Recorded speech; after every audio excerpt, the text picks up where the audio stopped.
Hi, my name's Jonathan. So I have two major loves in life. It's medicine and surfing. So I wanted to... Wow. I knew, I thought about that outside. My name's Jonathan. I'm an ER doctor down in San Diego. I have two major interests in life. It's surfing and medicine.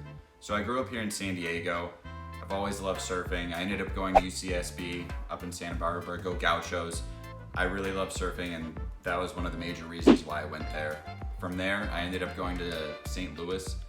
Not quite the surfing capital of the world, but it was fun. I had a lot of good times there, but there was no surfing. So in St. Louis, I couldn't surf, so I had to learn other ways to stay in shape, to keep up with surfing. So that really pushed my surfing in different ways that I really didn't imagine it would. So I ended up in New York. From there, I learned to surf hurricanes. I learned how to read swells in different ways. It was a lot different. We're in San Diego. There's a swell every other week. The swell windows are 2 to 3 days. You're there for an hour. If you missed it, you missed it, and that's it. So you really have to learn how to predict swells better there. You also have to deal with the cold.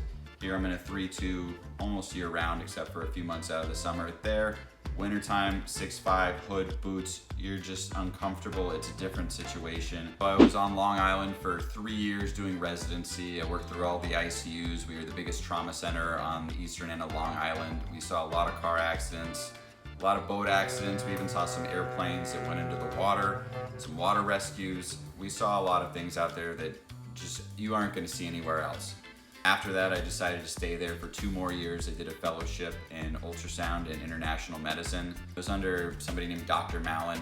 If you've seen Code Black, he's in that movie. Check that out. It's one of the best documentaries of medicine that I've seen in the emergency department. It takes place at USC in Southern California. I did a fellowship from there in ultrasound and international medicine. I got to travel. The main place that I went was St. Lucia, which is on the water. Not a lot of surfing there. But a lot of scuba diving things going on. There was also a good amount of trauma. Saw a lot of stabbings, top ultrasound there. From there, I also went to West Virginia, not what many people would think is a tropical place, but they have a tropical medicine course, and I learned a lot there. And it's a completely different world compared to either coast. I also went to Costa Rica, which I'd been to several times before. Went to some conferences there, worked there for a little bit. It was very interesting. Great surf. I can't say enough good things about it. But my favorite place overall is definitely Fiji. I spoke at a conference there to about 1,000 people. And from there, went to Tavarua, got to surf Cloudbreak. So what is surfer's ear? So in scientific terms, it's a bony exostosis of the auditory canal. What that means is that your auditory canal, which is your ear hole, bones in there start to grow until they occlude the hole, which means that they eventually get smaller and smaller until you just can't hear. So your normal auditory canal should be about the width of a number 2 pencil, right this. Yeah, don't put this in there. I've seen a number of erasers being stuck in little kids' ears because they think it's fun to stick it in there. Don't do it. But this is about the size of somebody's auditory canal. Here we have a picture of somebody with surfer's ear. In this picture, you can see where the narrowing is, and it's outside of the tympanic membrane. The tympanic membrane is also known as the eardrum. It's a very delicate little membrane, and inside of that is where you hear. All the little bones that make you hear are inside of that. So when you get this ear, it blocks that canal. So my theory for this is that most land-based mammals have pretty large auditory canals. You can see here, look how big this mammal is, and look how big his ears are. These things are giant. You can look at a beluga whale, not a land-based mammal, going underneath the water. Tiny, barely even has an auditory canal. It has other ways to sense motion and sound. What benefit does this provide to the beluga whale? Well, if you've ever been in the pool or diving, you can feel that there's an increase in pressure in your tympanic membrane. So you have a risk of perforating this if you're diving down deep. So having these smaller ear canals for water-based mammals proves to be a very big improvement on being able to dive and function in the world. So what are signs of getting surfer's ear? So if you get out of the water and you're having an increased trouble getting water out of your ear, you're having to jump on your leg, pull at your ear in order to get water out, or your hearing's just feels a little bit more blocked up, it could be surfer's ear. Some sort of medical professional look in your ear, and they'll be able to see if there's any sort of bony growths on the outside that are occluding it, or if it's just wax. So how do you prevent this? So one of the main things you can do is you got to keep your ears clean. So don't use Q-tips. It says don't put in your ears on the box. A lot of people don't read this. There's two main reasons for this. One, you're just gonna push all the earwax further into your ear versus scooping it out. If you're an expert, maybe you can do it, but still don't recommend it, because the other thing that you can do is perforate your eardrum, which becomes a way bigger problem. And then this, they sell it for amicably cheap. These are little replacements, very soft, they're silicone. You just put it in, twist, and it pulls it out. So it's very easy. I've seen some websites saying you can use a hair dryer. I don't recommend this. This just seems like an accident waiting to happen. Some people will put alcohol drops in their ear. I've done this in the past. It'll keep them drier. It'll work okay. The main thing that I would recommend is earplugs. So there's various different types of earplugs. When I was a kid, I had some surgery on my ears, so I had to wear earplugs all summer.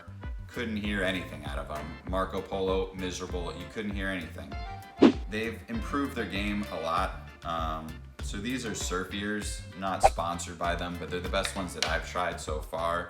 As you can see here, they have a strap that goes around your neck, so if they pop out, you're gonna be able to still find them. They're not just gonna be lost forever. If you look here closely, they have these tiny vents on them. With those small vents, you can hear a lot better. It's still gonna be muffled. It's not as good as normal. It's like being in a GoPro video when you watch them on YouTube and you hear that sort of water sound. That's what you're hearing. It feels like you're in a GoPro video. Another option is to block the ears from other ways. Neoprene hood is great. Sometimes it's just too hot or just too consuming. Sometimes I'll wear this little hat. You can see it has these ear flaps that goes over, and it'll cover your ears. So it goes over it and it creates a barrier for any sort of wind.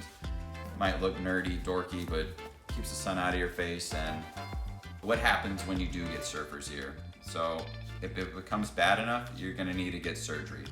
There's a few different types of surgery.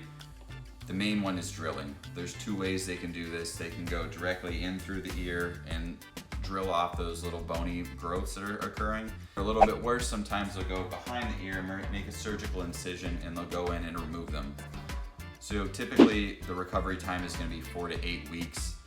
I haven't had it personally, but people who've had it told me it's about the equivalent of getting their wisdom teeth out as far as pain.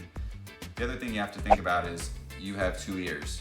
San Diego, most of the winds in the winter come from the north, so your right ear is way more prone to getting it, but your left ear is gonna get it as well. People don't get this all at once. You're gonna get one surgery on the right ear and then one surgery on the left ear. Because if you're left without any ears to hear out of, it's gonna suck. There's 2 other procedures that they do. I don't know a lot about them. They're not as prevalent. There's a few doctors in California that I've heard of who do it. There's some laser procedures as well as some chiseling procedures. So what are the complications that can occur with surfer's ear surgery? So with general anesthesia, there's always some risks. The second risk would be bleeding. It's a very small area. It's not a giant surgery. It's not going through your chest or abdomen, so you don't have a lot of risk for bleeding, but it is a potential. The thing that can happen with any general surgery is infection. You're creating a hole into the body where bacteria can get in and you can get an infection. Specific to this surgery, you do risk injuring the facial nerve. The facial nerve runs around the same area. It's a lot less likely to get this sort of injury than you would in the past, because they can put a monitor on the facial nerve and indicate to the surgeon if you're getting close or not. If you do lacerate the facial nerve, you can get some palsy, some drooping of the face. It's very unlikely, but it is one of the possibilities that can occur. So in summary, what is surfer's ear? So it's a bony growth of the auditory canal that your body's doing in exposure to cold and wet environments in order to protect yourself from damaging your tympanic membrane, aka your eardrum. So the things that you can do to protect this is prevent any sort of exposure to that cold, wet environment, specifically with a hood, ear plugs, something of that sort. So in summary, if you don't protect your ears, your hearing's gonna suffer, or you're gonna require surgery or time out of the water. So be like Peabody over here and protect your ears. Asta.